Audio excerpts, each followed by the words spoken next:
If you're an online business owner and you're looking through your credit card transactions and you notice a lot of declines are happening for do not honor reason code or pickup card reason code, or perhaps you see the code 04 or 05 or even issuer decline, today I'm going to talk to you about how to try to fix some of these reason codes and how to get more approvals for your online store.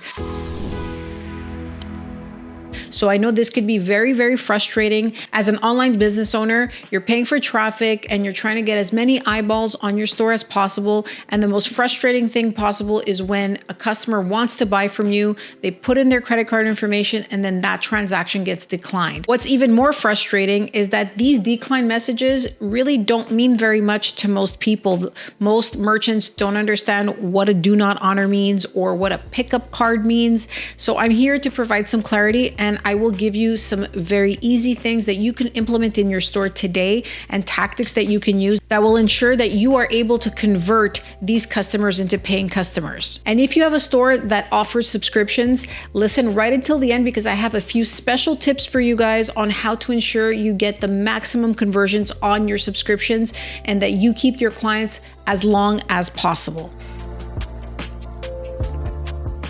What does pickup card actually mean? Now, this is one of the oldest decline messages since the beginning of time when credit cards started being accepted. So this actually means something more significant to the physical world of accepting credit cards. What it signified in the past was it was telling merchants to take the card from the customer and hold it and either cut it up or call the credit card company to figure out the next steps. Now, the reason for that is because there was some suspicion of fraud on that card, or perhaps there was an identity theft, or perhaps that card's been replaced by a new card. So credit card networks like Visa and MasterCard have not changed the wording of it.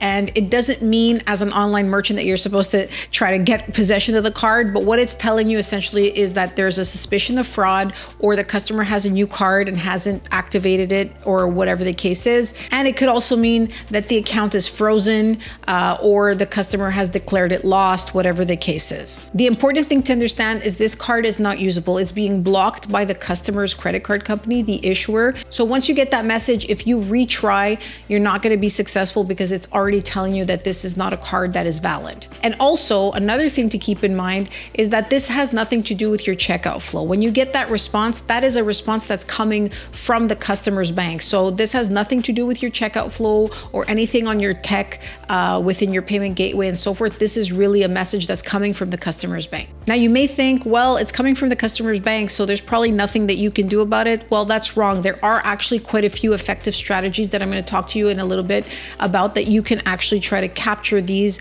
and try to save the sale. Now, one thing I want to mention to you is, you could see pickup card, you could see do not honor, you can see the code 05, you can see the code 04, you may see issuer decline, you may see restricted card, lost or stolen. There's a lot of ways that you may see that error message, but they all signify the same thing. And the same strategies can be used to save the sale. So, you have to understand that all of these are in the umbrella of do not honor. So whether it says lost or stolen or issuer decline and so forth, these all kind of mean the same thing. The same strategies should be used. So now, why would an issuer or a customer's bank say do not honor versus pickup card? Now, they are similar and they do mean almost the same thing, but do not honor is a more general decline. It could mean various reasons for the fraud. It could mean that basically the customer's bank just doesn't trust this transaction. Whereas when you get something that says pickup card or code 04 or 07, that overtly means that it is lost or stolen. It's a more specific message. So the customer's bank is communicating with you something more specific. So in the case of do not honor, it's possible that the card is not completely blocked. It's just that the bank does not trust this transaction. It is possible also that the card is blocked. In the case of getting a message like pickup card 04, 07 as the code, then those mean that the issuer has actually blocked the card. So there is nothing that you can do with that specific card. So how do these two relate? Essentially, there is a do not honor umbrella, and pickup card is one of the error messages in there. And as I said earlier, there's quite a few in there, and issuers can decide what they want to use. Oftentimes, they'll just use do not honor as a catch-all for everything. And then there's some other ones, some of the bigger banks and the bigger issuers, they may be a little bit more specific to give you more information. Now, it's important to understand why these declines happen. Now, the obvious reason is, the card has been lost, or the card has been stolen, or the customer has said to their bank that, there's some suspicious activity on there, so the bank has blocked that card. It's also possible that the customer is doing a lot of foreign transactions, which is outside of their buying pattern, and then their bank may suspend their account for a little while until they figure out if these are valid transactions. So there are quite a few reasons that a customer's bank may return that decline message that are customer facing, meaning your customer took some actions and that's why you're getting that message. Now, there are also reasons that you may be triggering in order to get those decline message. So if you are in a hard to place type vertical, for example, coaching, supplements, anything in the direct response realm, or for example, if you're an adult, CBD, gambling, gaming, and so forth, these are all considered high risk.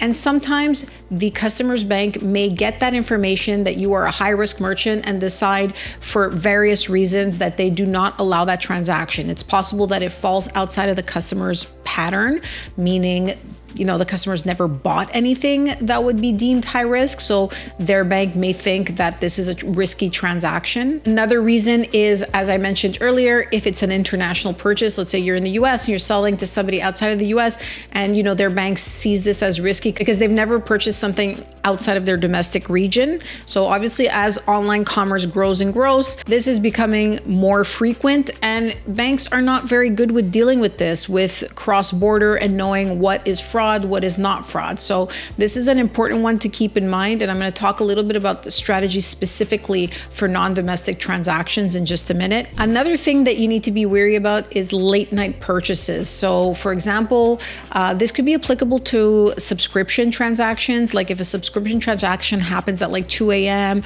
or if somebody's trying to buy things really, really late, that could be a flag for the customer's bank to block transactions. Again, if it's outside of their purchasing habit, or even if it is part of their purchasing habit, but maybe the transactions are really high amount and it's in the middle of the night for that customer, then the bank may refuse that as well. Also, talking about non-domestic transactions, if you are actually, for example, accepting USD, but you're selling to a European and you're selling it in USD, that might also trigger a fraud alert, because when it's a major currency, the customers' banks want you to accept the currency, the local one. So as much as possible, try to meet your customers where they are and make sure that you accept their currency. There are plenty of different payment processors that offer something called dynamic currency conversion. So what they'll do is they'll just convert the amount to the local currency and give you back the guaranteed amount in US dollars. So there's no reason that you should be not charging the local currency. Now, as I mentioned, this might be triggered by the customer taking certain actions, like declaring their card lost or stolen or whatever the case is.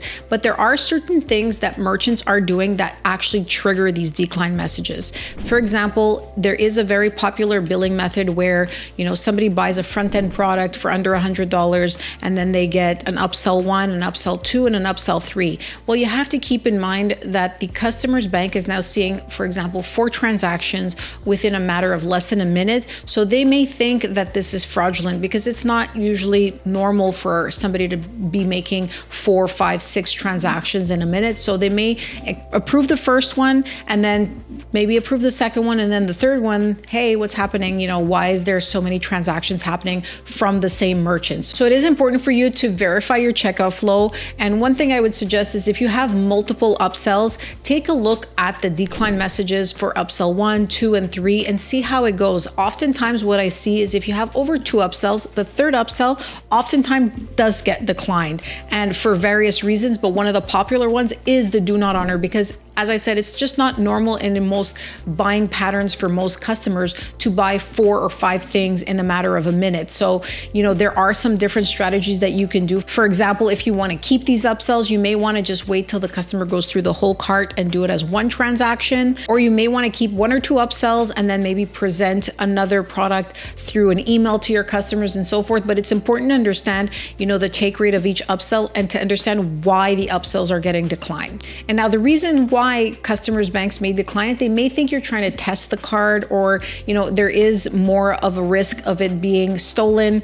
if, there's a lot of transactions happening in a short amount of time. They may think it's a bot that's just kind of going through the card and so forth. So those are the main reasons. And it's important for you to understand that, charging the card too many times in a short time span may lead for you to get more of these do not honors or pickup card declines. Now, another thing that I see often with merchants who are getting these error messages is they have a subscription. For example, a customer subscribes to their product or service, and then they get billed month 1, month 2, and then month 3, for some reason, it gets pushed onto another merchant account. Now, if it gets pushed onto another merchant account, what happens is that it looks like a new transaction for the customer's bank. So again, it may look suspicious because when you have a subscription, you don't pass along the CVV. So that could be very problematic. So it is very important, if you have subscriptions, to keep it on the same merchant account, because then there is some continuity, and also the customer's bank is used to approving transactions from you. So you don't want to change that at all. You want to try to keep it as much as possible at the same merchant processor. If you're using multiple ones, one main rule is subscription should stay at the processor that they were initially purchased from. Now, what should a merchant do in order to try to save the sale? First of all, as I said, even if it says pickup card, lost or stolen, or whatever the case is, there is nothing that you need to do physically with that card. You are just declining that card and telling the customer that you cannot proceed with the transaction. Now, what you can do is you can give a more clear description to your customer. You can say, your bank has refused the payment. Please contact your bank and advise them this is a valid transaction in order to proceed. So you want to try to, push the customer to call their bank and figure out why this transaction is being declined. Now, a lot of customers won't do that, of course, but a few may, and they may unblock it and then try again, and that will make a successful transaction. Now, another thing, obviously, is you want to try to offer a different payment method. So you can say your current payment method has been declined. Would you like Google Pay, Apple Pay, ACH, or would you like to try a different card? So, it is important, again, to be clear that that specific card that they have tried has some issues and their bank has declined it. So you want to try to get them to give you a different payment mode for you to collect. And one important thing is, do not retry that same card number with the same expiry date, because the customer's bank is telling you essentially this is fraud. If you try again, you may be actually causing yourself more problems in the future with that bank's algorithm, because they're telling you this is lost or stolen, or this is a fraudulent card, or we don't want this transaction. So if you keep trying, they may think that you are actually fraudulent, that you are actually not selling what you're saying you're selling, and so forth. So if you get that message, the important thing is not to retry that card unless the customer tells you, hey, I've called my bank and I would like you to retry that card. So you can actually block the number of attempts that you allow a customer to try that specific card. And that is a very important thing to do, because you do not want to resubmit, lost or stolen or do not honor cards constantly to the same bank, because the customer's bank is going to say, why is this merchant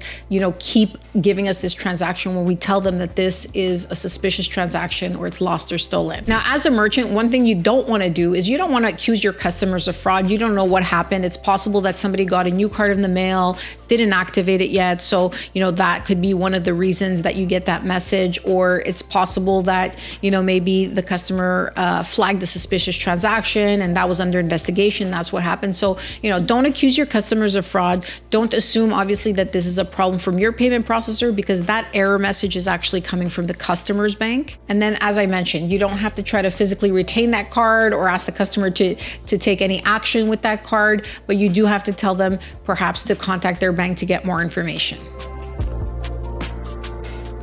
Now, what are some best practices for you as a merchant to try to avoid these 04, 05, 07 decline messages, your do not honors, your lost or stolen cards, or your pickup cards? There are some strategies, as I said, that you can use effectively.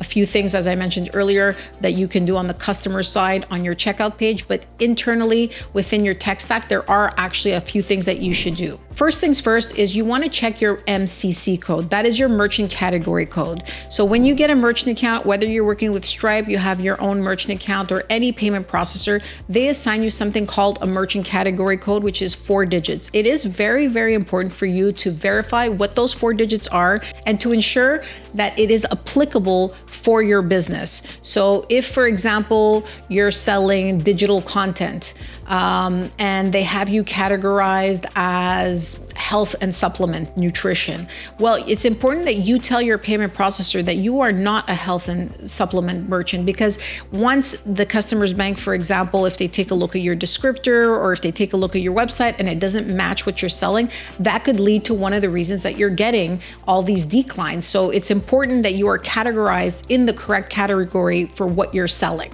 As I mentioned earlier, if you have some international transactions, even if there are just a few or whatever the case is, you may want to start doing something called 3D Secure, or SCA, Strong Customer Authentication. So what that is essentially is just an extra authentication that the customers have to go through to buy from you. So if you're a US merchant and you're selling outside the US, I strongly recommend that you offer 3DS for transactions that are non-US. This will increase your approval rates dramatically, and all it is an extra validation, kind of like a 2FA for that credit card transaction. The customer may get either a text message, or if they have an authentication app, some code to verify, or they may have to, approve it on their online banking. But outside of the US, this is very, very common, and banks who do not get a prompt to do 3D Secure, especially in Europe, in Australia, and so forth, may just automatically decline the transaction. So remember, if you're a US merchant and you're selling outside of the US, I strongly recommend that you add 3DS or SCA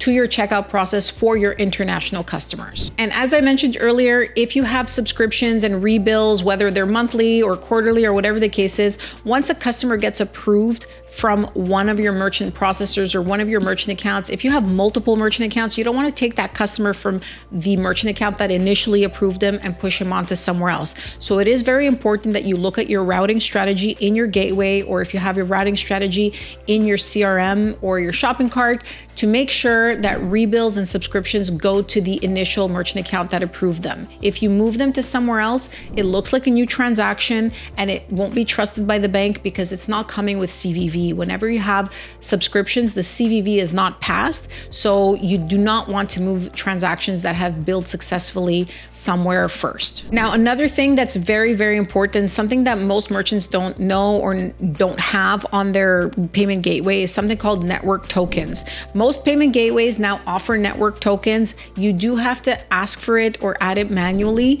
And this is a token that's given to you directly by Visa. So Visa verifies that card, gives you a token. You can take that token, pass it to the customer's bank, and this gets done automatically in the gateway. You just have to subscribe to it, but they are a lot more reliable, and we are seeing 2 to 3% extra approval rate when a merchant is using network tokens, because they are more trusted by the card issuers and the customers' banks because they're coming directly from Visa. Also, what a network token does, if you have subscriptions, is it will replace the card information. For example, if somebody's card has expired and they have a new card, or if they've declared it lost or stolen or got a new card, the card number gets replaced on there. So it is important to use these network tokens in order to ensure that your subscriptions keep going and last as long as possible if the customers want to keep that. But as I said, it also gives you a little bit of an improvement in your approval rate on your front-end transactions. Now, another very simple thing that you can do is you can pass more information to the customer's bank. So the more information about your customer that you give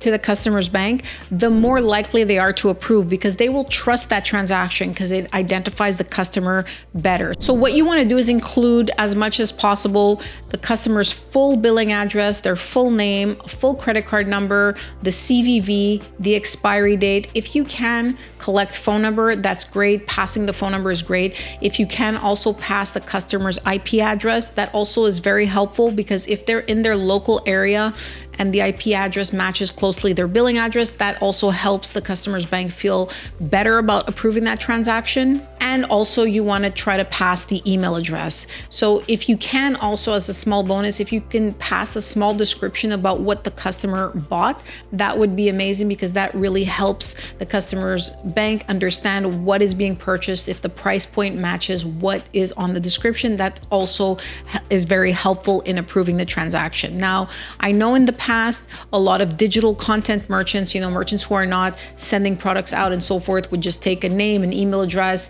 and a card number and just kind of pass it on. And that really does help on the conversions. The less customer information that you collect, the faster the customers go through the card, and then, you can pass it off to the customer's bank and so forth. But these days, if you don't send this information, just because fraud is increasing considerably every year and banks are getting more and more reticent in approving transactions, if you start sending very, very little information about your customer, your declines are actually going to skyrocket. You'll probably see a lot more do not honors and pickup cards and so forth. So you want to try to get as much information as possible without tiring your customers out. And one thing you have to keep in mind is that most customers now, especially on mobile or even on their laptops and so forth, they have autofill. So all their information automatically fills out. So it is not as cumbersome as it used to be to collect this information. As a last tip, as I mentioned earlier, if you have multiple transactions and your checkout flow is, your front end and a couple of upsells, you may want to start testing consolidating the upsells. You may want to do one transaction for your front end and then let your customer go through your upsell flow and then charge them right at the end for whatever they take, because you want to minimize the number of transactions. This may actually work out better for you. You may get more approvals. The important thing to note is that if you do that, the price points do matter and they are compared against your merchant category code. So for example, if you are a supplements merchant and you're categorized as a supplements merchant, there are certain banks that will allow supplements up until a certain dollar amount. So if you try to charge $2,000 and you are categorized as supplements, you may get declined. But if that same customer buys $300, that will get approved. Because there are some banks, and many banks do this, they have a profile for each merchant category code. And if you fall outside of that profile, that may actually hurt you. So let's use that supplements merchant again. If you are a supplements merchant, you may be a 5499 merchant category code or 5968 if you have subscriptions. And banks are used to having transaction amounts that are below $500 for these merchant category codes, specifically the 5968. So if you go in with a transaction of $1,000, well, that falls outside of their patterns, and they may say, well, usually 5968 merchants are not charging $1,000. They're charging under $500. So we don't like this. We're going to decline it. This is do not honor. It's a suspicious transaction. So I'm not telling you not to use this strategy, but you do have to test it out. And I would say A/B test, and A/B test your card with going through the front end as one transaction, the upsells as one bulk transaction, or what happens if you do individual transactions, or what happens if you do the whole cart in one transaction. And it might differ for you. And it really depends on which MCC code you have and what the usual patterns are for that MCC code. So I can't obviously go through all of them, but I will tell you that some of the higher risk categories usually have smaller ticket amounts. And if you try to have a very high ticket amount, you may be flagged as suspicious or do not honor and so forth. So it is very, very important to test. And if you have a specific merchant category code and you want me to take a look at, what is a good transaction amount that you should be charging, drop me a line down below. I'd be happy to tell you, because there are hundreds of merchant category codes, so I can't go over them right now. So to summarize, if you are an online merchant, it is your responsibility to understand what these decline messages mean, what you can do about them, and what not to do about them. The most important thing to understand is that anything that falls in the do not honor umbrella, like I said, 04, 05, 07 is the code that you would see in your payment gateway.